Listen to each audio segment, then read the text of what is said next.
It is 7:01, and I hereby call the April board meeting of the Village Tivoli Board of Trustees to order. Would you please stand for the Pledge of Allegiance, please? The flag is right behind you.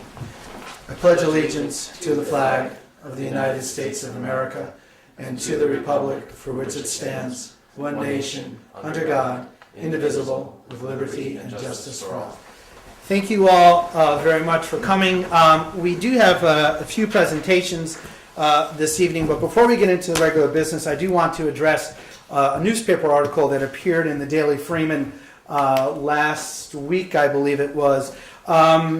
I want to clear something up. It was not the intent of the village nor the Dutchess County Sheriff's Office to portray the message that we want to prevent residents or anyone from the area from accessing the riverfront. Quite the opposite. There is a safe way and a wrong way to access the riverfront. There is a crossing there down at the end of Broadway. We want people to be able to access the river, but we want folks to access it there at the crossing. I believe there were some misquotes in a local newspaper, and we started getting bombarded with phone calls from congressmen, from local officials, and from other agencies wondering why the village wanted to prevent access to the river. We do not. We just want people to access the river safely, whether folks are going to kayak or fish or just go down there. So if you're going to access the river, we just ask that you do it in a proper way. It was not our intent to get the message out there that we're preventing access. So I just wanted to get that message out right now in case anyone had any questions or concerns about the article. So do you want to add anything to that? Well, I read the first article and I read the corrected article, and the missing brief paragraph that appeared in the correction was there is a designated crossing area which has proper signaling equipment to enhance safety, and essentially it's a jaywalking issue. Don't cross except at the crossing. And I believe that is also what Captain Watterson has sent down from the sheriffs. Mm-hmm. Captain Watterson from the Dutchess County Sheriff's Office, who's our contact with the Sheriff's Office, because phone calls and emails and a flurry of all sorts of other communications on social media were taking place. But I just want everyone to know, if you're going to go down, just cross safely. Do we want to have any public comment on this at this time? Or I'll do it at the end, I guess. See some fingers out there. Yeah. Before I do that, at this point, entertain a motion to suspend the rules to allow the public to address the board on agenda items only, and I would consider the crossing of the tracks as an agenda item. So moved. Motion's been made by the deputy mayor. Is there a second? Second. Motion's been made and second. All in favor? Aye. Aye. Opposed? Motion carries. Anyone wishing Sorry, to Mayor, I missed that. first and a second? Thank you. Anyone wishing to address the board on agenda items only? Tommy Chris. On the track, right? Like we talked Yeah, about. we would include that issue. Okay. From what I understood or what I got told today, there was 4 tickets given out already for people going over the tracks. Now, is that a true statement? I mean, I've contacted DEC myself. You know, when I read the article and stuff, I called DEC. They said it didn't make too much sense to them, but she wasn't familiar with the area, and she had turned around and told me that DEC would not be giving out tickets. So I don't know why the sheriff's department takes it, or again, with the article, the way the article was read, saying that technically this and technically that. I mean, I understand going over the crossing is the right way to go. Don't go up the tracks because you ain't going to see those trains come around the turn. Been there many times fighting fires, know exactly what it's all about. But as far as everybody else now is coming up and saying, hey, these guys are still giving out tickets. I mean, I'm not aware of any other tickets that have been issued by the Dutchess County Sheriff's Office or the Park Police or any other police agency for that. I had a conversation today with Captain Watterson. I was not made aware of any other tickets. If tickets have been issued down there, I'm not aware of them, and I don't know why that they were issued. I would leave that to the police agency, and I trust that the police agency would ticket any individual for something that they felt was not appropriate. We have a very good relationship with the Sheriff's Office, and I trust their opinion as to why they would ticket. you can't drive over the tracks, right? There is a crossing You can drive right over, down there. You can go up first, north or south, or we ain't going too far south, but you can go up north, right? Go fishing. There may be a There are crossing pull-offs up up there. north. I'm just talking about the one crossing right now. If people want to cross over, that's where the people should be crossing over. Okay. The issue is that, from what I understand, individuals were crossing unsafely over those tracks. And as a member of the fire department and as a mayor, I have a concern with that, as does the Dutchess County Sheriff's Office. Absolutely. I mean, I agree with you. Can I just iterate on his question? Is Go it ahead. a vehicle crossing or is it a pedestrian crossing? I believe, and we do have a member of the Sheriff's Office here, but I believe that both. Okay, so we are allowed to cross the tracks with vehicles and head north or south to access fishing sites. I'm not aware of how far up north or south an individual could go in the vehicle per se, About a but quarter of a mile, it changes to Columbia County anyway, so Right. it's a different, there's pull-offs up there. We've been doing it for Years. 35 years. right, I've been and there, that's so- I've gone down there myself. We know that folks go down there at the 4th of July. I fish. I support fishermen 100%. Yep. We just want to make sure that if anybody's going over there, just doing it safely. Okay. My fire department and rescue squad has seen far too much in the 3 years that I've been mayor, and I just don't want anyone to see anything that they don't need to see. We're just really looking out for public safety at this point.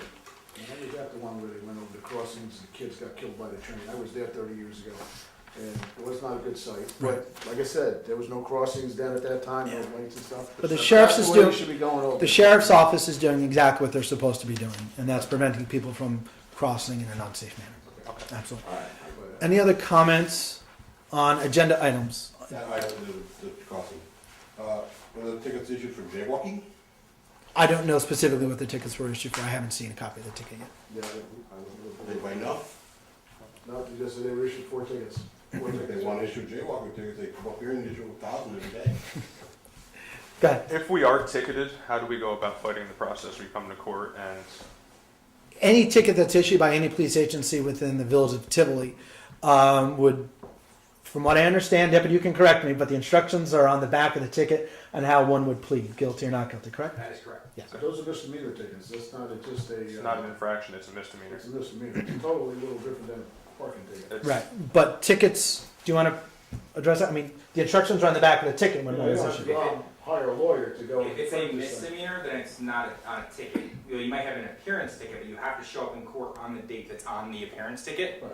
If you're issued an appearance ticket for, I don't know what the misdemeanor would be, it's usually trespass, which is a violation of law. Yeah, usually, it's always have a criminal trespass or something like that. Criminal trespass? Yeah. Okay, that would be a misdemeanor. The biggest issue that I've run into is that Amtrak calls when there's cars parked down there.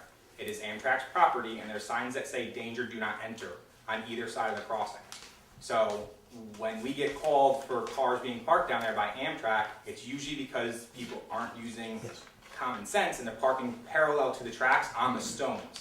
No, that's. Okay, so if we get a call from them, we will go down and we have been told by Amtrak it's trespassing, and we will issue the tickets for trespassing. So if they're pulled over as far as they can go over to the right-hand side, you guys ain't gonna, to the left-hand side, you guys ain't gonna bother.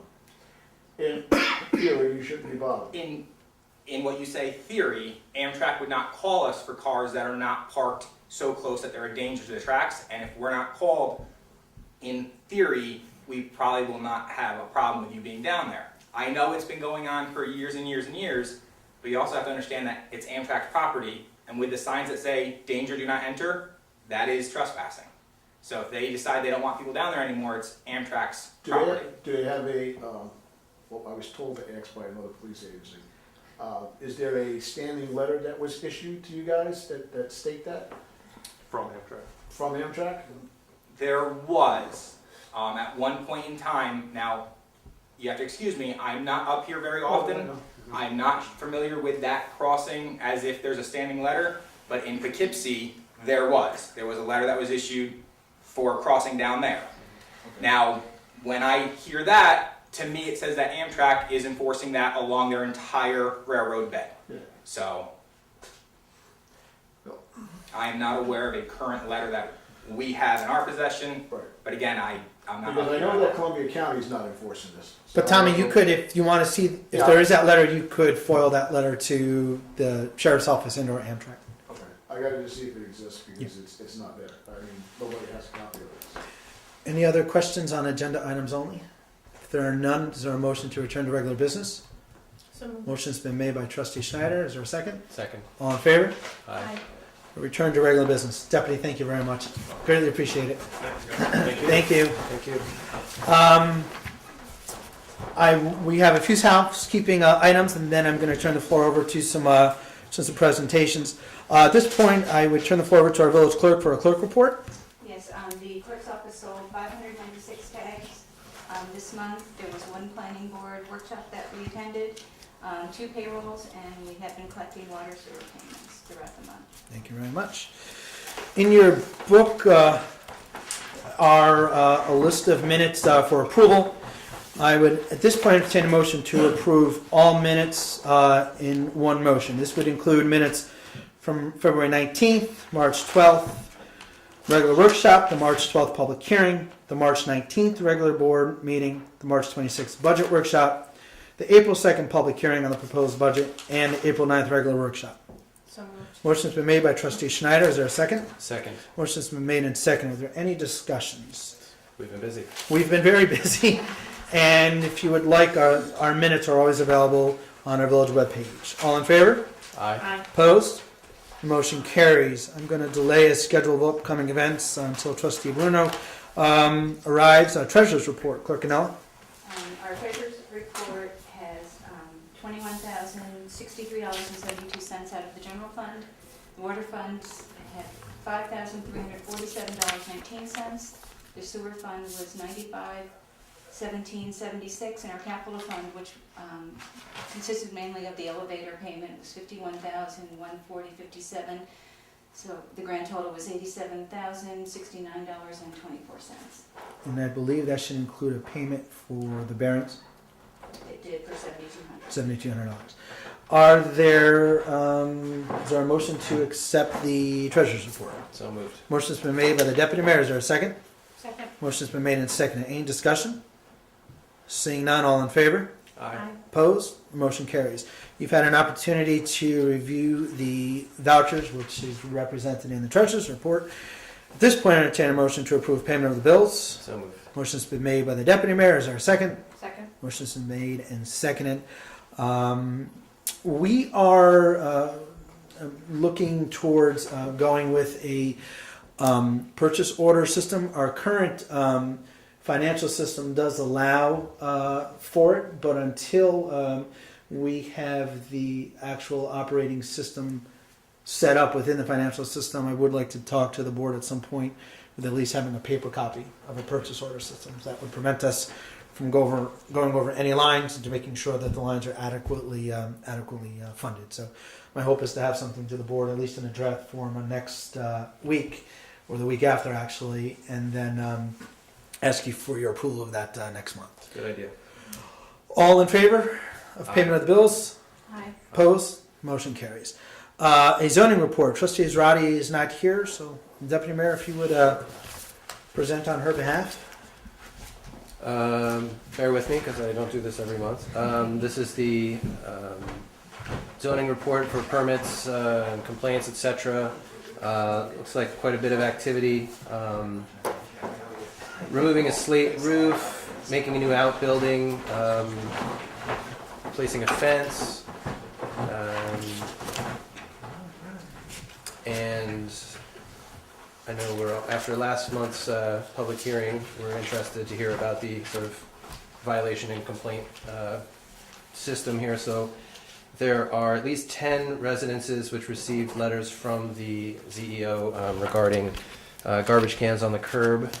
And that process is a series of letters reminding residents that you're not supposed to leave them out there all week long, week after week. And another issue I know is important to some residents has to do with this car that's for sale up on the corner there on 9G. I have heard from residents that it's hindering sight distance at that location, but the code enforcement officers says his determination is that it is not hindering sight distance there.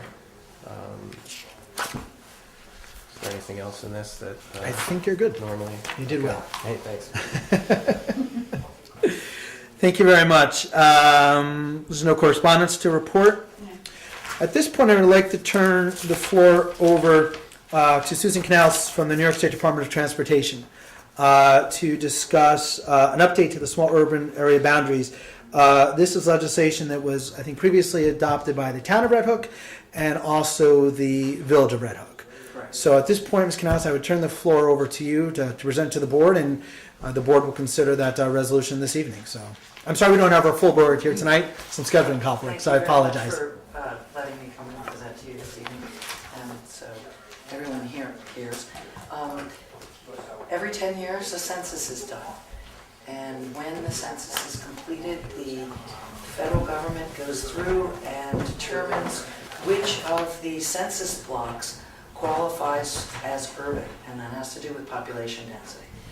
So once they've done that, they'll code certain census blocks as urban, and then say to us, we have a boundary for these blocks, and they ask the FHWA and then down to the state governments to do something called an adjusted urban boundary.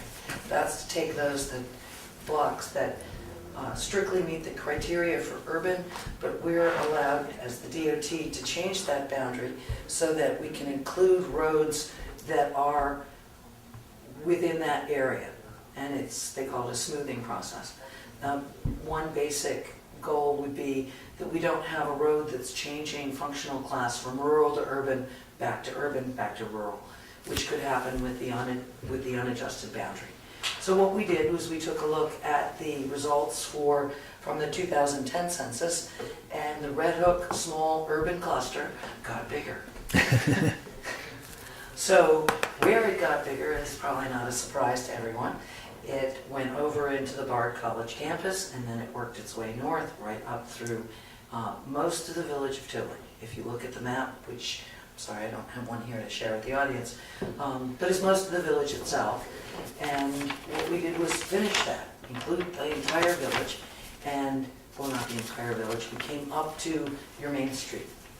So that this road will now be federal aid eligible. So that was the real change for the village. It's a big and deal. for the town. We did this in conjunction with Dutchess County Planning. Mark DePaul was extremely helpful, and everybody's quite happy about this. Now, before everybody gets excited, however, there really isn't any money. So I'd like to say that the urban pot is bigger, which it is, which you're now in and you compete for, but basically, I should not get anybody's expectations up about how much money there is to go around. So with that being said, does anybody have any questions for me about what this can do? I should run down the list. No, this will not change any of your road specifications. So it does not obligate you to change road design in any way.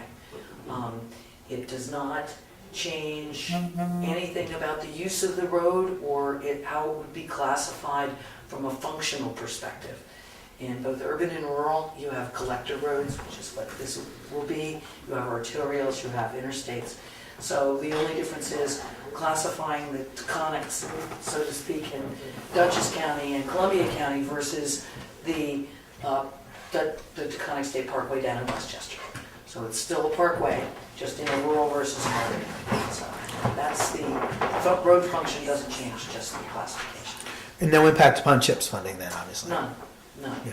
No, it's still, Okay. that will happen. Good. Does anyone have any questions, either from the audience or from So, does a particular road get looked at every census, and do areas ever go back to rural from urban, given decrease in population? Yes, and in fact, it's not really the roads they're looking at, it's the urban areas. Mhm. So if you look at the data, you can see a lot of the upstate cities Right. contract, Yep. and ours growing bigger. And across the country, of course, you've got extreme examples like Detroit. Mhm. So that urban boundary can in fact collapse, which is why everyone needs to recertify. And why I've been going back to, even in the village of Red Hook, was very kind, because they're completely within the boundary. So there's no choice in that sense, but they are part of the process and inside the boundary, and so this gets everybody advised and informed, even though I'll freely admit in their case it was pretty much a rubber stamp. So how big are the blocks generally, and what's the population figure which flips it into urban? do not have all the density figures. That arrives for us to work with.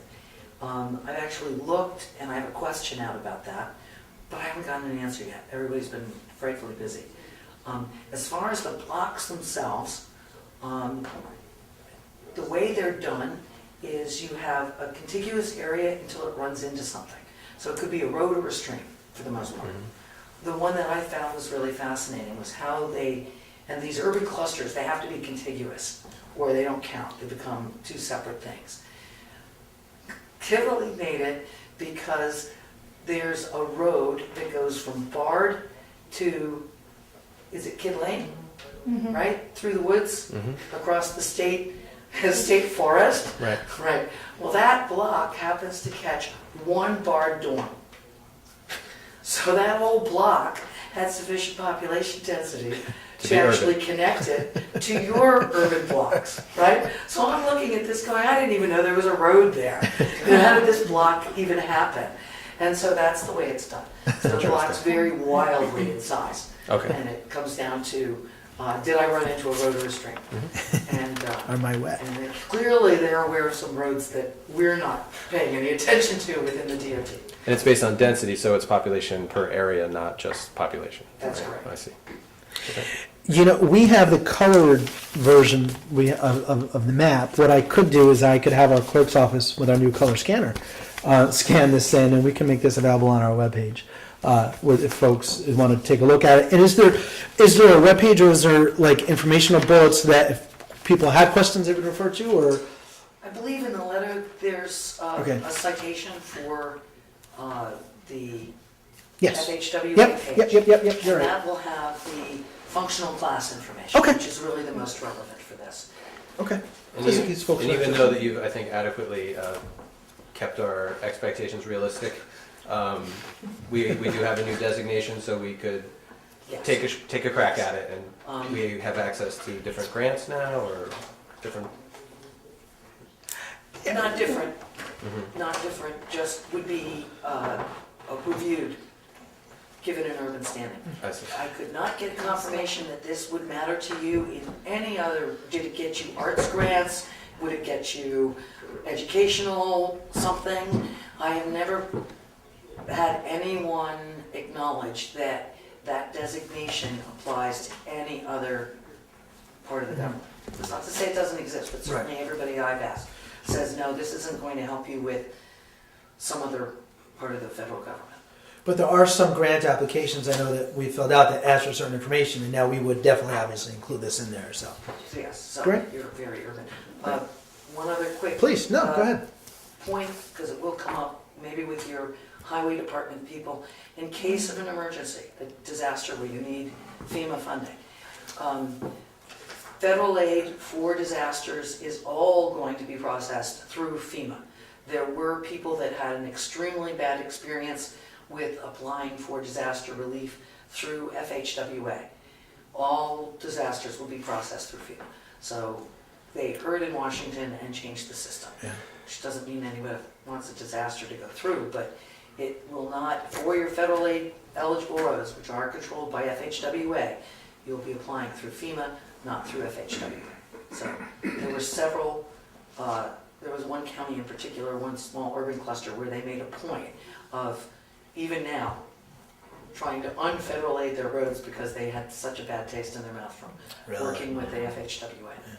So, We have had, say that was closing the barn door after the worst was out, so to Yeah. speak.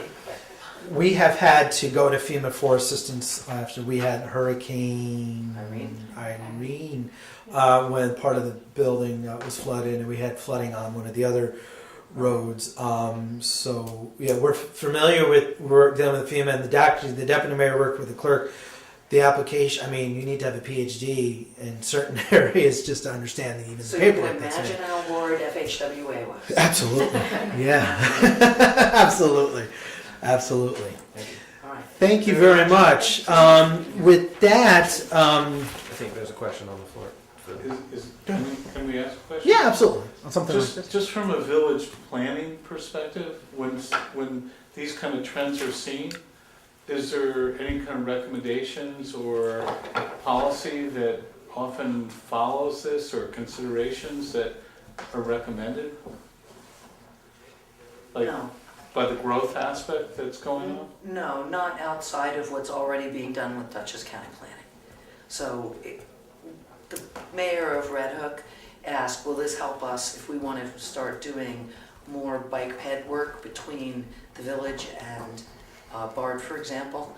And this won't affect that one way or the other. The department and county planning and village and town planning would go on knowing that the population is there and will help justify any work, but it doesn't change the process.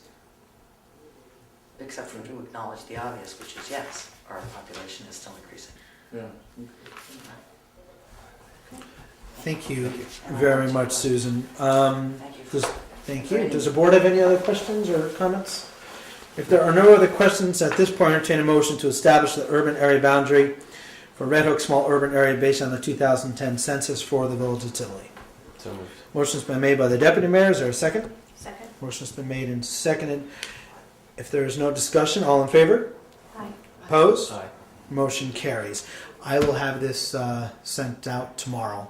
Thank you. And no, thank you very much for coming in, and we'll make sure that it's posted up on the webpage. And I know that we joined the village of Red Hook and the town of Red Hook and are already adopting it. So, thank you very much. Exactly. Appreciate you coming Thank in. you very much. Thanks a lot. Have a great night. Everyone. Thank you.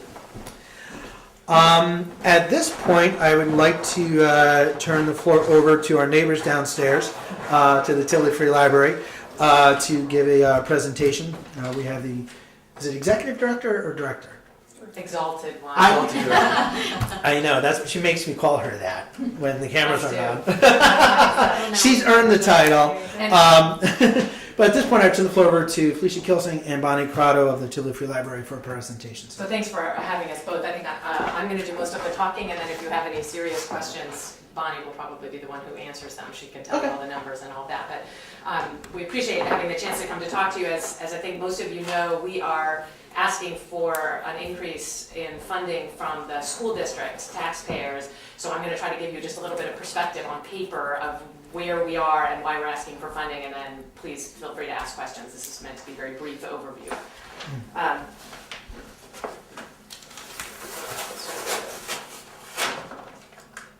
So I'm going to try to represent this graphically. I'm a scientist, as some of you may know, so I think in terms of graphs, so stop me if this is confusing. It's meant to be simple, but let me know if this is confusing.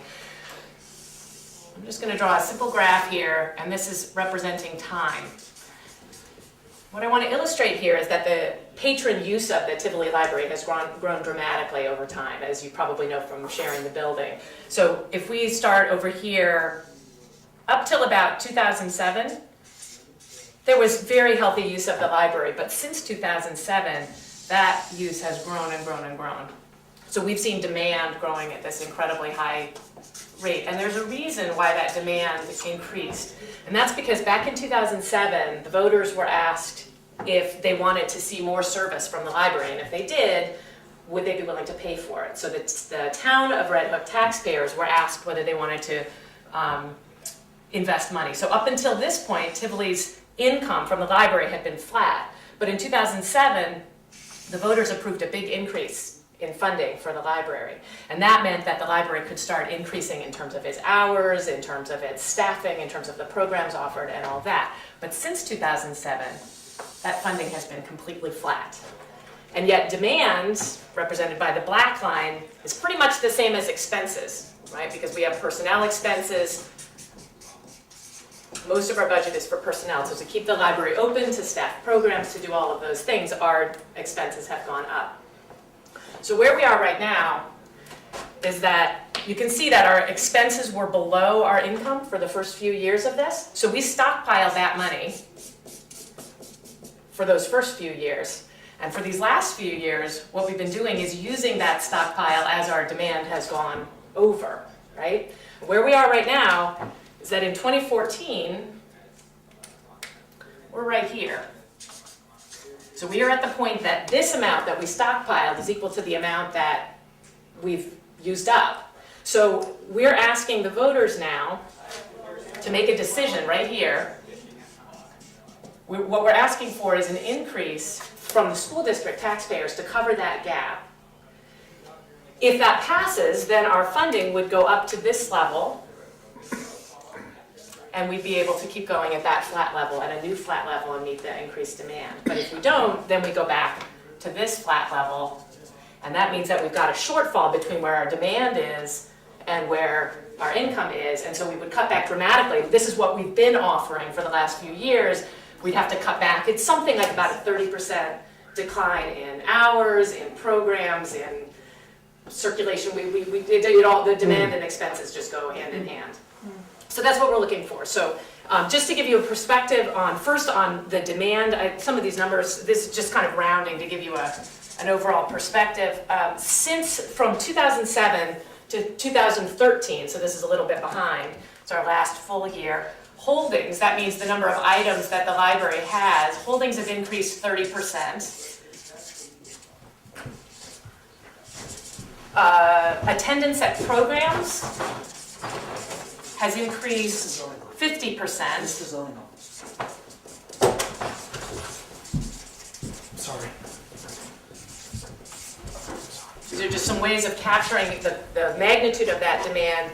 And library visits, just meaning the number of people who come in to use the library one at a time, have increased 30% over that period of time. So these are all sort of cumulative, right? And just to put this in perspective, we're talking now about library visits at the Tivoli Free Library being 20,000 visits a year. So there are 20,000 people coming in per year to use the library in some way, through a program, through checking a book out, et cetera. That's huge. That's just huge, coming into this village to do that. So we're sustaining that. I want to point out, we've been sustaining that so far, but I want to point out that when we asked for this increase in 2007, the board said, we will make this work for 5 years. So the board had budgeted that would last till 2012. Bonnie and her staff have been amazing about keeping the budget as low as possible, and so we've strung it out for an additional 2 years through fundraising, through all kinds of cost-cutting measures. The board now, the library staff get donations for recycled materials. They do everything they can. So we've stretched this out to meet demand but not ask for money. We're tapped out. We can't make it any further. So what we're asking for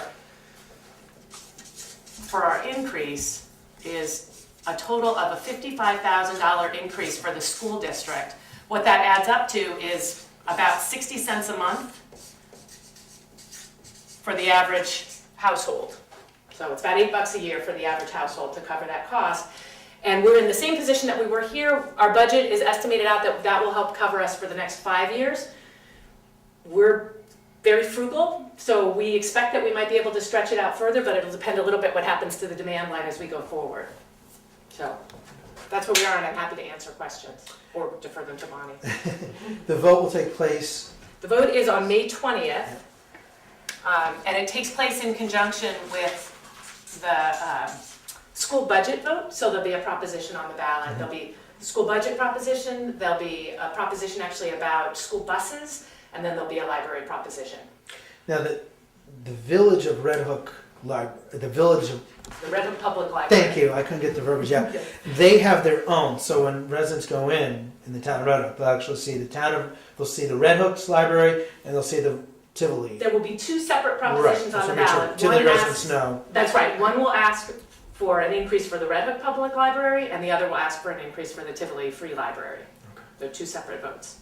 Okay. Any questions from anyone about that? Jeff? One of the things that you hadn't previously informed me, because I asked about this, especially Bonnie, when you talked about all the visits that are coming into the library. And I ask this because it's kind of crucial when people are making this vote.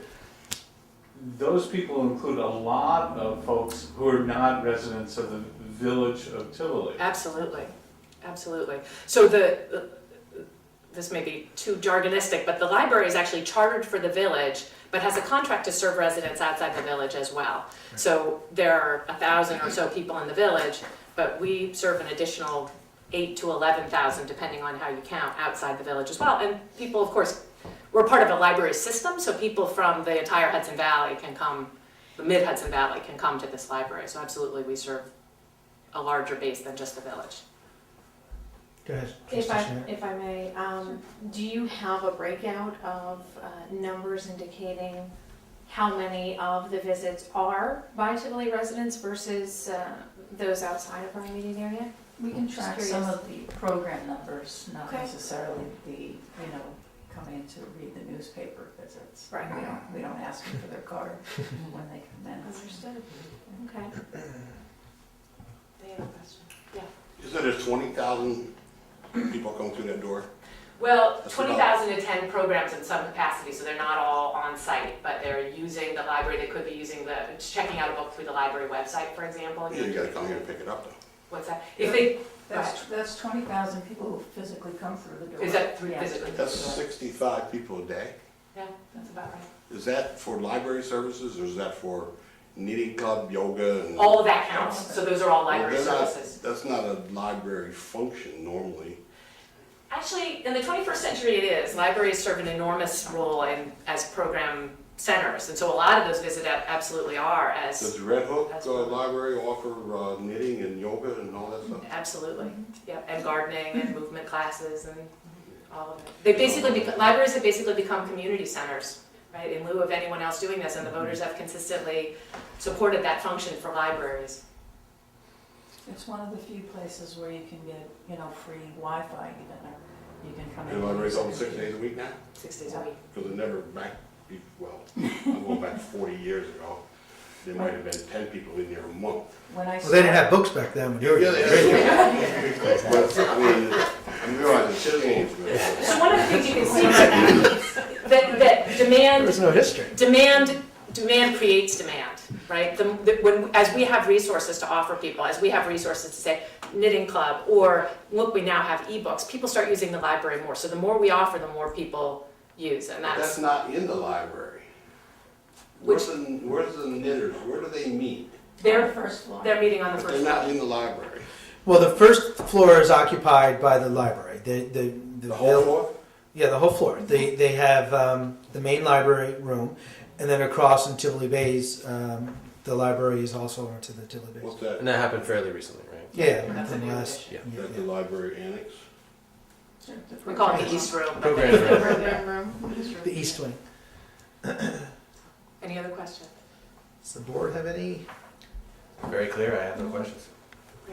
Thank you. Thank you very much. That's it. Thank you. Thank you very much. Appreciate it. We also have another presentation tonight. April is Autism Awareness Month, and I'm going to throw it over to Trustee Schneider in just a few moments to talk about it. I'm glad you're here. Prior to getting into the crazy world of politics, I worked for about 10 years in human services. I was executive director of Taconic Resources.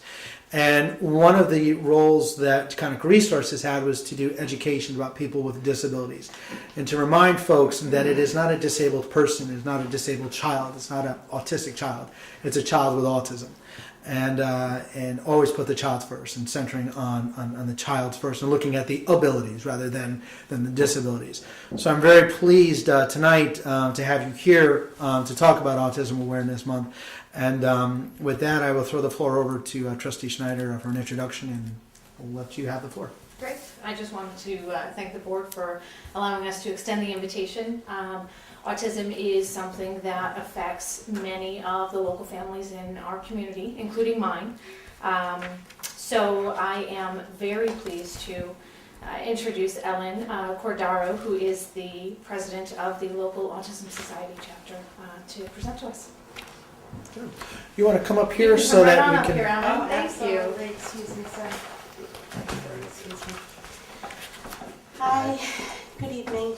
I had the opportunity to meet Jean Ann, I guess earlier this month, and she was able to share her story with me. So I'm briefly, I don't have really a lot to say. I was told to keep it brief. You're okay. But a little history on me. My name is Ellen. I am a single mom of 2 children, both on the autism spectrum, both differently affected. I have been doing this since about 2003, and it has certainly been a wild ride, as you certainly may know. and I know Jeannie, you are very well aware yourself. I don't know if anybody else knows autism, other than it is a neurological disorder. It can affect communication, various developmental delays. It is known as a pervasive developmental disorder, and the numbers are increasing. In the 80s, it was 1 in 10,000, and 90s became 1 in 2,500. And I won't go through all of them, but in March of this year, it became 1 in 68 American children. And that's only American children because the CDC only deals with the United States. It has been estimated that approximately 3 million people are now affected by autism worldwide. Autism, it is growing faster than any other disability, any other illness, more so than cancer, AIDS, leukemia, diabetes combined. And we do only receive 5% funding for, and I'm only going to speak to the United States because I certainly can't speak worldwide. So 5%, less than 5% of the funding. And with that 1 in 68, it's 1 in 42 boys and 1 in 189 girls currently being affected. And I'll give you a couple other figures just so you're aware. Right now, it's costing families approximately $60,000 in annual expenses that are not covered by insurance or other funding sources through TCONIC or OPWDD, which is Office for Persons with Developmental Disabilities. So that's $60,000, which is a pretty high number, which means that currently the United States is spending $137 billion for individuals on the autism spectrum, and that an individual, me, my son, could expect for it to be $3.2 million for their lifetime as far as the expenses go. 46,000 families every year are diagnosed, and as far as the individuals on the spectrum, 49% wander from unsafe spots, environments, and 40% are nonverbal. So, why am I here tonight? I am the president of the Hudson Valley Autism Society. I have been for 3 years. I've been on the board for probably 7, and the biggest reason is because we're having our 13th annual Autism Walk and Expo, which is April 27th at the Dutchess County Fairgrounds, rain or shine, and it's from 9 to 1. And this is where families can come, take their loved ones with, on the spectrum, and they're not different that given day. So it doesn't matter what the child's issues are or the adult with autism, there's something for everybody there. What do we do with our money? In the last 12 years, we've raised a little over $1 million. Although we are a very small chapter, we do service the Hudson Valley area. So that is the 7 counties. And people can apply to us via grant through our chapter, through email, through website. And that could cover camp grants, it could cover therapies that are maybe not covered by insurances. We do cap it out because we will run out of money. The most we've raised in a given year is $100,000, and I say the most, but that's a lot of money to go through, for as many people that have autism in those counties. So I guess really what I just wanted to say tonight is that if you know of anybody, Jeananne has my card. My phone is always on. Don't be afraid to send anybody our way. If we can't help them, we will help them find an agency or a resource that could possibly help. I never give any 100% guarantees, but I have right now 14 people on our board, and we will work to help them find somebody or connect them to somebody who can help them more than we can. So maybe we'll get to see you on the 27th, and you'll get to see why we do what we do. It's pretty amazing. It's a great walk. I've done it with a very good friend of mine who has a child with autism, and we've done it a few times. So it is a great walk. And It is. Once you're there and you see everybody, you know, it really brings a tear to everybody's eye. If you haven't done it, it really is pretty amazing. So thank you so much. thank you for coming in. Thank you. Thank you very much. Thank you. Thanks a lot. Thank you. I think that concludes the presentation part of the meetings. Moving on to regular business. First item on the agenda is a neighborhood zoning report. There will be a link to our webpage in which residents can fill out a report, send it in to us if you have concerns. Thank you, ladies. Thank you very much. If you have concerns about properties within the village of Tivoli. You can do it anonymously if you don't want to attach your name to it. Basically, you download the form, put the address, put the situation, it comes into the clerk's office. We'll log it in and we'll send it on to the zoning enforcement officer. It really just gives us a record of what is going on with regards to zoning issues within the village of Tivoli. Mr. Steppenmere, you want to So go a little further with we it? sort of borrowed this idea from the Village of Red Village Hook, of is that Red Hook. correct? Yeah, they're using So, it currently. As the mayor said, it's a form, you can identify your complaint, and then you'll have a record, we'll have a record, and we can send these on to the code enforcement officer, and, maybe it'll just keep things a little more clear and clean and make sure certain complaints don't get lost along the way of the phone calls. That is sort of how we've done it so far. And you can do it anonymously if you don't want to put your name on it, so that's absolutely fine. So there'll be a date attached to it, and it'll let us keep an eye on things and see, hey, this was going on a couple months ago. It's still going on, etc. So it's to help us and hopefully help you as well. Thank you. Next item on the agenda is a resolution to establish unpaid water sewer rent liens. Clerk and Alyssa, housekeeping issue. You want to discuss with the board? It's a year that when water sewer payments aren't completed this time of year, we relevy to the town, meaning the water sewer payments will revert onto the tax bills. It will become part of your tax bills if you don't pay this time of year. So we have a resolution with people that have not paid to date. We're going to hold, with the board's approval just recently, we're going to hold it over for about a week. That's about the time that I have to collect. Right. And then once it gets sent on to the county, it will be attached, the water sewer liens will be attached to your county tax bill, your village tax bill, and will show up as a lien on your tax bill. And the amount is $4,905.68. Right. So at this point, I entertain a motion to establish unpaid water sewer rent liens. So moved. Motion's been made by the deputy mayor. Is there a second? Second. Motion's been made and seconded. I don't have a resolution number though. You'll have that? Number 6. Number 6. Okay. Any discussion on that? I think it's pretty It self-explanatory. might be worth restating that there's another week. At the most, there would be another week. Which is also a little charitable, so that should be noted. Yeah. All in favor? Aye. Opposed? Motion carries. Next item is also a housekeeping issue. This is the 2014-2015 tax warrant. This is basically a memo that comes from me as the mayor and budget officer to the clerk to collect $442,227 with regards to taxes.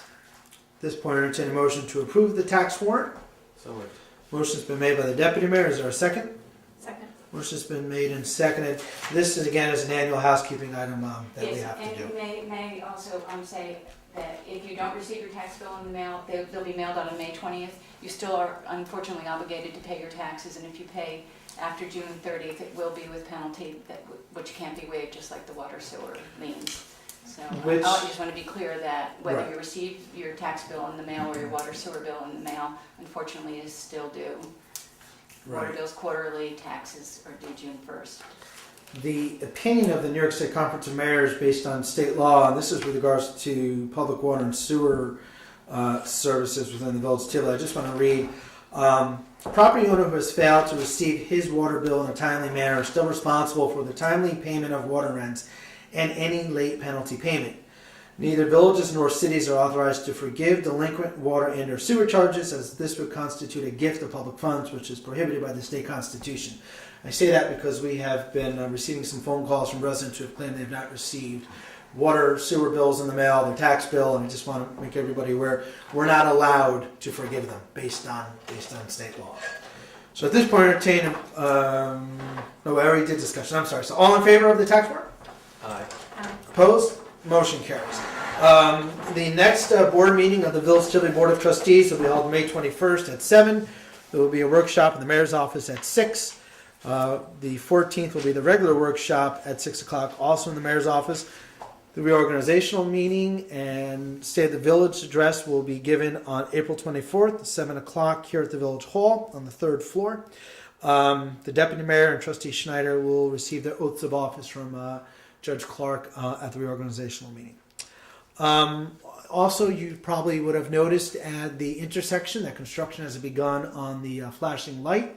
It is our hope, based on communications with the DOT, that light will be up and running by Memorial Day weekend. And we are again very grateful to the state DOT for the placement of that light. I want to again thank our county executive, former Senator Steve Saland, and President Botstein and Supervisor Crane, as well as other county officials for the assistance that they gave to us in having that light established. And I said it before a few weeks or last month, but we did have 3 deaths in a month, and I think that part of the legacy of those that lost their lives there should be that hopefully others will not suffer that same fate when that light is established. So at this point, I'll turn it over to committee reports. Deputy Mayor Griffith. Thank you. I'll begin with the water report. The microbiological sample results had no violations. As I said last month, the water system, there are 2 samples taken from different areas, and we're always pleased to see that there are not any violations there.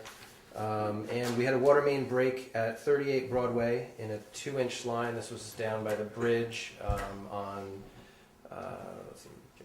March 26th. And they had that repaired in the afternoon. Thank you as always to our DPW department for getting on top of these water main breaks as quickly as possible. And a couple announcements. We are having our annual Village Cleanup Day. That will be Saturday, the 26th of April, at 1 p.m. People congregate in front of this building at Village Hall. We have gloves and big trash bags, and try and have some water and maybe some light refreshments. And folks split into small groups, 2 or 3, and pick a street, walk the streets, picking up trash. It's kind of a nice spring cleaning, winter's over, take pride in your village event. I've done 2 now, and they're a lot of fun. It's surprising that can be fun, but it is. It's nice to see your neighbors and take some pride in the village. So Cleanup Day, Saturday the 26th. The town of Red Hook is also doing cleanup events that day. And I've also been asked by the Red Hook Trails Committee to announce the Tour de Red Hook. This is a bike event. It's Sunday, May 18th, so I'll probably be having another chance to announce this next month before it happens. Sunday, May 18th, 1 to 3. It begins at the Red Hook Rec Park. It is a family event. There's free ice cream sandwich at the finish line. Registration begins at 12:30 in the Red Hook Rec Park North parking lot outside the pavilion. This is the 5th annual. They have no rain date, and they've had some bad luck with rain. So even though it's the 5th annual, there haven't actually been 4 so far. So let's hope for good weather. And the route, the map will be made available at the event, and the route will be marked with official Tour de Red Hook signs. It essentially goes from Red Hook Rec Park across Linden Avenue, westward through the development over to around Bard, where there is a finish line with your ice cream sandwiches, and then for the hardy and ambitious, there's a second leg which comes up through the Tivoli Bays to our own Memorial Park here. Oh, I didn't know that. Yeah. So they said you might need to get a few ice cream sandwiches if people make it all the way to Tivoli. So I just come from the ice cream. If I may, Joe, what time should folks report to the village hall for the cleanup day? Cleanup day, 1 p.m. Sorry, I missed that. No. Thank you. Thank you. Trustee Brenner? Well, one thing, many may have read or heard that our Easter event. Amazing that made the front page of the paper. Incredible. I got nice pictures and they ruined it. It was beautiful. I'm sorry, but. The bulk of the event was fantastic. I think some of our attendees were just a little over anxious. They got excited. They were very excited. Oh, Thank you do so that. much, Mayor. That was, Doesn't work. I like that. Thank you. I tried. But I am happy to report, though, that our Tivoli Fire Department, as they come to our aid for every other incident. Saturday, Saturday, 1 o'clock. April 19th, 1 o'clock at the firehouse, a complete Easter egg hunt, right, for all ages, probably about the same that we did, Yeah, I think it's gonna be easy, all the way up to age 15. up to age 15. Wow, so that's great. Very generous. Yes, so thank you very much. Well, The 19th, 1 o'clock, Tivoli Fire Department, Easter egg hunt, all over again. It'll be guarded this And time. it's just a hunt, right? Well, yeah, just a hunt. Just Right. the same. Yeah, there won't be None of arts that and stuff crafts is- or anything. No, there won't be any, it's just gonna be the hunt, short and sweet, and next year we're talking Thank you. about possibly taking the whole thing over and doing Hopefully. the whole thing ourselves. Oh, From the okay. beginning. Just call me. No problem. Other news would just be that keep an eye out. We are beginning plannings for our summer recreation camp that will take place right after school gets out. That will be a collaborative effort between the recreation counselor, the camp counselor, and directors. And that'll be with the library, so there'll be an opportunity for kids to have some fun in the park, and then also have some time in the library along with some special guests and events that they'll be putting on together for the kids throughout the program. And keep an eye out too, that we'll be, along with the cleanup, I think we'll be making our way into the park, trying to spruce it up and start painting our baseball field, the softball field dugouts, and cleaning up our park. And just remember that we do have the library for all ages, and our senior and veteran civic organizations keep an eye out for their breakfasts and their dinners. And with regards to the rec program, we've improved it from 2011 when we first came on, and it's now a summer camp, which is huge for Tivoli. It never used to be, for years and years, it was a camp and then it stopped, and now it's a camp again. So we're very pleased to once again have it as a camp and just of a regular summer rec program. So thank you. Trustee Schneider? First and foremost, I am going to go over the charge volume summary report for the Tivoli Village Court. For the month of March, charges received were 13, charges disposed 18, and a total of 1144. 1,144 was collected and remitted to the controller. Other than that, I am going to touch briefly on the public kickoff meeting that we had for the Shared Services Committee that was held on March 26th, following our budget meeting here. I am happy to report that every single one of Tivoli's village board members were present for that meeting, which is really fabulous. I know that you have been hearing about what the purpose of the shared services study is. The kickoff meeting was held at the Red Hook Town Hall. The consultant that we hired did a review of the purpose of the study, the scope of the work that they are contracted to carry out, what hopefully the end result will be, which is of course avenues for cost savings, efficiency through shared services of the highway department, which would be between the town and village of Red Hook and the village of Tivoli's DPW department there. I really was very confident in the consultant's presentation. It was very interactive. They had the public, gave them ample opportunity to address them with concerns and questions and even hopes for the shared services study. If you weren't able to attend that meeting, the consultants did establish a website to allow residents to follow the progress of the study and to give any feedback that they might have, be it questions, concerns, whatnot. The website for that is posted on the There's a link village to it on our website. There's webpage. actually a link to it, so please feel free to visit. Minutes from any of the meetings will be updated to the website, as will any of the presentations that the consultants give. Okay, we have also scheduled opportunities for the consultants to meet at the individual board meetings for each of the villages and the town of Red Hook. So if you cannot attend one of the meetings in an alternate venue, we should have opportunities here at the village of Tivoli for you to get an update on the progress there and address the consultants directly with any information that you need, any questions that you have, and the like. The consultants will be sitting down with the superintendents of Public Works within the 3 municipalities, as well as the mayors and the supervisor as well. And this is not a quick turnaround time. We're looking at a year, 12-month right? time frame, yes. 12-month time frame. And again, I just want to stress that, you know, the consultants will make a determination as to whether or not we should either A, consolidate the departments and or do shared services. They'll make that determination. Then that determination or recommendation will then be made to the 3 municipalities.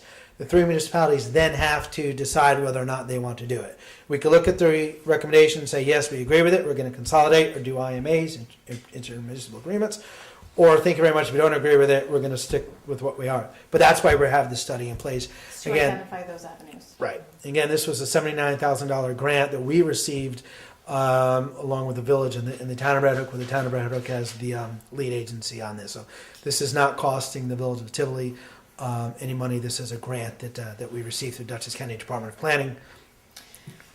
I'm going to break in here again. I do feel that it's really important to reiterate that the consultants are approaching this project with no set agenda. Oh, yeah. There's not a given resolution column here. It's something that will be determined by the findings throughout the course of the study. So.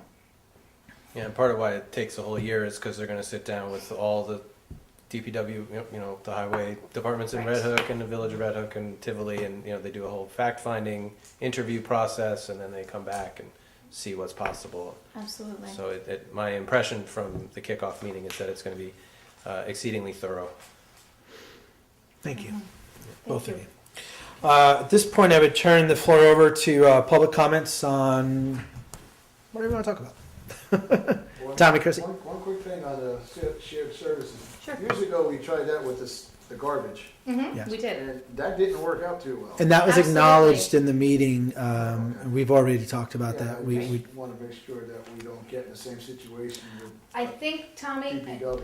absolutely, and I didn't mean to interrupt there, but I think that one of the tasks that Brian and I took very seriously, being on the steering committee for this, was to advocate for the village of Tivoli to ensure that there is not a loss in the quality of services through any shared service that we endeavor.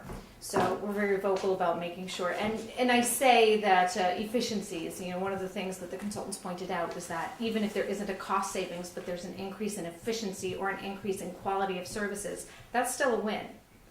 So it may not look like like a dollar translation per se, but if there are some advantages to sharing some of the services, whether it be through sharing equipment or reallocating some responsibilities across some of the departments, that's also on the acceptable resolution.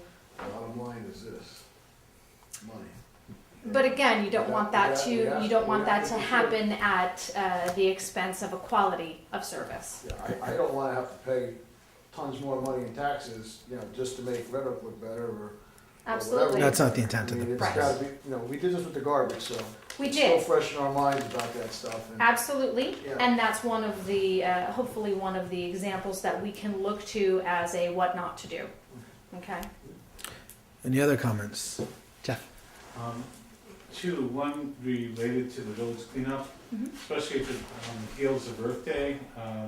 If it would be possible, instead of having plastic water bottles that become also a negative, that people could be encouraged to just bring reusable, refillable bottles with them. And then also on May 10th is River Sweep. So there are 85 sites from New York City to Albany, including sites right in our area for cleanup of the Hudson and along the area. So we're involved with sponsoring a program that's going on at Nori, but also there's going to be one in Tivoli Bay through Susan Rogers.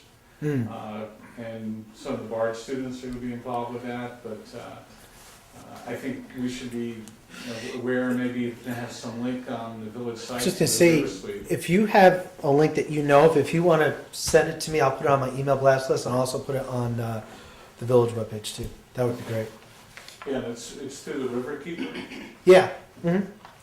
Thank you, Jeff. Yeah, if you can email it to me, then I'll get it up. Thank you. Other comments for the board? Yes, sir. I came in late, but I wasn't sure if there's a resolution on the access to the river. We talked about it tonight before the meeting and then during. There was a newspaper article that appeared in the Daily Freeman, and there was some misinformation that was posted in the Daily Freeman. They did later do a retraction or do a correction piece. It is not the intent of the Village of Tivoli and or the Dutchess County Sheriff's Office to deny access to the river. We want people to access the river. We just want people to do it safely. There is an actual crossing there. I think the miscommunication was that someone was actually ticketed because they crossed in an unsafe manner. They crossed over the actual tracks and not using the crossing. And the story just kind of snowballed that it was the village, they were trying to block access and people were being ticketed. That's not true. Someone was ticketed because they crossed illegally. And it's not our intent at all to deny access to anybody, whether they're fishing or kayaking or just going for a walk. We just want people to do it safely. So we talked about that in the beginning, and no, we fully want people to enjoy the river, but do it safely. Yeah. Thank you. Other comments or questions? Gentlemen, second row. Keep right on the railroad down here. They said Amtrak owns the railbeds? CSS, I believe. What's the width of that? I don't know. And that comes into the Tivoli property down there? And who are those signs do they belong to? What signs are you referring The to? ones that do not enter? They don't say don't enter. I had signs. Whatever they say. I had signs. Please keep out. Or Danger, Nope. keep out, I think. They say danger, keep out. Danger. Danger, keep out. All right, so who owns those signs? The Village of Tivoli. Okay. That's the village property there, where they are, up to the railbed? I don't know the exact footage of where it is, but we had those signs I know placed where in you there. can walk and where you can. No, I know that, but I'm saying off the top of my head, where those, I can't envision right now in my head in to reference to what the actual line is, but we put those signs in 3 years ago. I think we Yeah, put the I signs think in 3 years ago. On your side. Those three signs Is that the down there. signs that the sheriff's talking about then? He's on the assumption that that's put up there by CSX. So if that's something put up there by you guys. We felt that we had a response. I don't want to get into going round and round about this, but we own those signs. We put those signs up there. Okay, so it is not CSX signs. Okay. So, does the village have property only on the west side? We have the parcels the village acquired in July 2010. There's some on the east and some on the west. So, on both sides of the tracks? Yeah, and they don't go very far north, and they're actually somewhat like this. You know, they're not exactly like they sort of overlap a little bit, but they don't go very far north or very far south. The total is maybe 1.8 acres. So really, someone goes down there, they have no idea if they park or walk or try to go across those tracks. They don't know that you're walking where you shouldn't be. I mean, I usually get down there any day of the week, there's somebody walking across those tracks, above that crossing, below it. And, there's no signs that say that you can't. So there's no sign that says you can't, you're gonna do it. And they're gonna do it whether there's a sign there or not, so I don't. That wasn't the problem. The problem was that somebody walked over the tracks. I understand that. And that's why that individual was ticketed. They weren't ticketed because they were fishing or they were going for a walk along that property. What says you can't walk across those tracks? I'm sorry? What says you can't walk across there? That's a state, I believe it's a state law, and if anybody wants to be foolish enough to walk over those tracks, that's a concern that I have, and it's a concern of the Dutchess County Sheriff's Office. And it's one thing to cross where you're supposed to, it's another thing to cross over those tracks. And as mayor, I don't want people walking over those tracks because I don't want to put my fire department and or my rescue Well, I squad understand that. in. I'm not having a problem with that. Yeah. A lot of people don't know that. Right.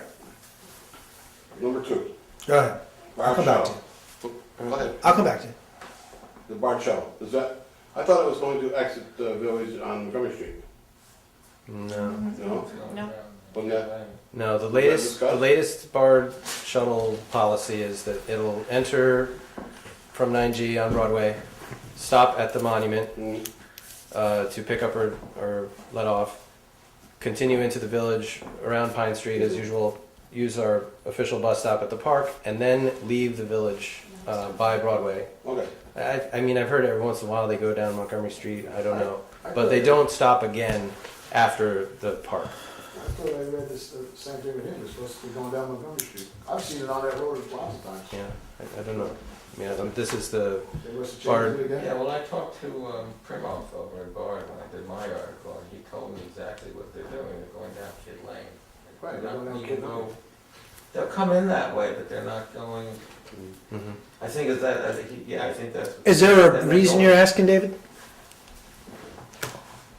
No, I just, I didn't know if there was an issue, that's why I'm not putting you on the spot, I'm just wondering, is there a problem? You get out of the village, but I still see it up on the corner. Yeah, I may be making an incorrect inference. I mean, the salient thing in With all that construction going on. their it's release crazy was up that there. it would, the Yeah. point was that they were not going to stop again exiting the village. We're stopped there at the 9G intersection. Yeah. I just wasn't sure if there was a problem, that's why I was asking. Yeah. The point of the construction is good, that's a good point. They may have altered the route that they had previously notified us of due to the Well, construction they going got on there at the work, they got work intersection. signs up there now, but there's no speed limit. What do you mean there's no speed limit? Well, usually in a work zone, there's a reduced speed. That's a DOT issue, I have no idea, and it's, But They'll those are come when up they through commence the there. construction. 45 or 55. whatever. right. My guess is that when the DOT determines they need to reduce the speed during certain construction, like hanging the light, there very well may be a reduced speed limit there. One other thing. Yeah. The zoning officer Yeah. using a new online form to report violations. Well, you'll download it. It's not. You're not going to send it electronically. You can download that form from our webpage and then drop it off to us, mail it into us, email it to us. Email to him. Sure. But I would like the board and the clerk to know what's being sent though. Yeah, I mean, think it's so. We have a also- record. It's That's also a tool why. for us. Like, I want to see them. I wouldn't Exactly. want them to go straight to. No, we need to know what's. Send it to the clerk's office. Yeah. Yes. So using that form, Yes. it still doesn't bring him in this village. We understand that, David, and that's Doing a proactive job. right. I don't think we're getting a bang for our buck on him. And that's a continued conversation that we had in a workshop the other day, and conversations are continuing on that particular point. He needs to come in this village. None of us disagree with you on walk that. around. Yeah, none of us disagree with you on that. We've But- made that point to the supervisor, and we've made that to the ZEOs as well, that we want at least a weekly review of the village, and we had received communications from the ZEO 6 to 9 months ago that a weekly review would be done. Hopefully that tool, that form, will be an additional opportunity Yeah, for people- us to hold accountability People don't like to rat out their for neighbor. violations that, well, they can be done anonymously. Yeah, I That's understand fine, that, so you but can, You know how far that goes. Well, hopefully, this tool will enable us to take it as far as it needs to go to resolve it. I don't know your handwriting, so we're okay. You had a question in the back or a comment? Yeah, as far as fishing along the banks Yeah. too, a lot of people like to drive and take their equipment with them. Is that legal? Because it says it's a pedestrian easement there. And then the DEC website says there's 5 cars allowed at the Diana spot. But many people go up and down all the way to Germantown. You're still allowed to drive and park your car at your regular fishing spots, right? Well, I'll just restate there was a sheriff's here earlier, and his clarification was that if you drive to the west side and go up and down, the problem begins when folks park sort of parallel to the tracks and too close. There are some places where you can really get over away from the tracks to the water's edge, and he was sort of painting a picture for us where, that's the way to do it. This is the way not to do it. When you park too close to the tracks, Amtrak calls and asks the sheriffs to ticket. So the important thing is to get your vehicle way off. Yeah, Absolutely. And again, let me stress, it's not the intent of the village and or the sheriff's office to prevent access. We want people to enjoy living in a riverfront village. Yeah. And then the DEC cites 5 cars. Yeah. It's just common sense access. You don't want to be close to those tracks, those trains will suck you under, and Right. just stay off the railroad beds, Yeah. use little brains, and I don't think anybody will bother you. They won't, if you're doing it smartly and safely. When you have your big parties and everything else, you're gonna get your problems. Any other, go ahead, Tommy. I talked to you a couple of times about cars going up down Montgomery Street in the morning when the kids are getting on the bus. Yeah. Indianapolis Speedway over there. I have to actually stand there and look at these people right in the eyes when they coming up, and then they finally slow down when they get up to me.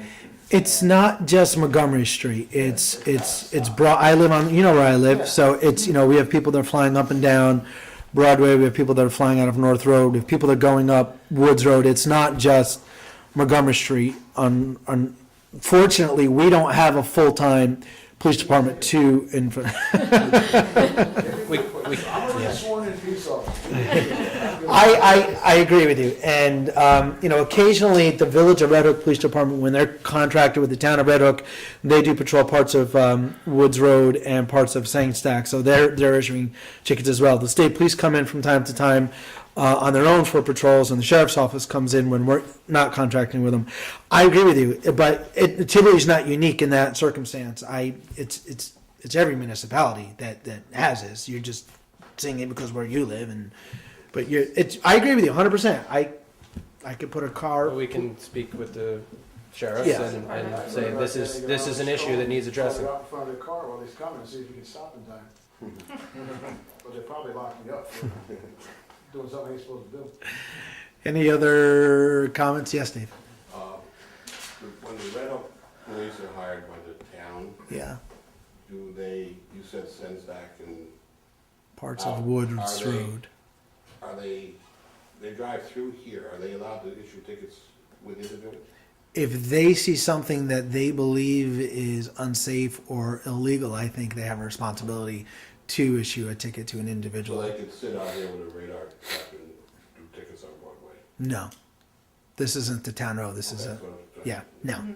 But they have to get to those other areas of the town. They have to pass through the village. They wanna rip around and give them a ticket.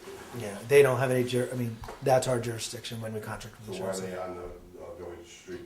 Because to in get to order, those streets. You can get through the back and stay within the town. I'm not a police officer, so I don't know why they take certain routes. They're here, you think they could do something? Any other comments? If there are none, at this point, entertain a motion to adjourn. So moved. Motion's been made by the deputy mayor and seconded by trustee Bruno. It is 8:18. We are adjourned. Thank you all very much. Jeff, if you want to send that to me, I will. I'll get it up on my site, and then I'll put it out to my distribution list. Thank you very much. Hoping for policy